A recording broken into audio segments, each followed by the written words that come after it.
Andito kami ngayon sa area ng Apalang. Area ng Apalang. Barangay Apalang. Barangay Apalang, yan o. Ang sa lupa ni Bradmar. Ilang mangga to bro na puno?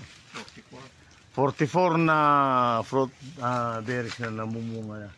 Fruit bearing mangga. Fruit bearing na mangga, yan o. Puro grafted yan. 2.3 grafted o. Malalaki na. Mga 20 years ng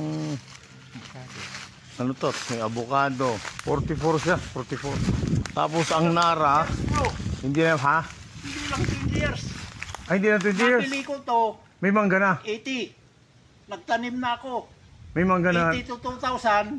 Ay, oo. 20. Hindi lang. 2000 to 24. Oo. Di 44 years na. Oo nga. 44 years. Mali, sorry, nasa 44 years na ang mangga dito. Ibig sabihin, yung malalaki ng mangga ay kung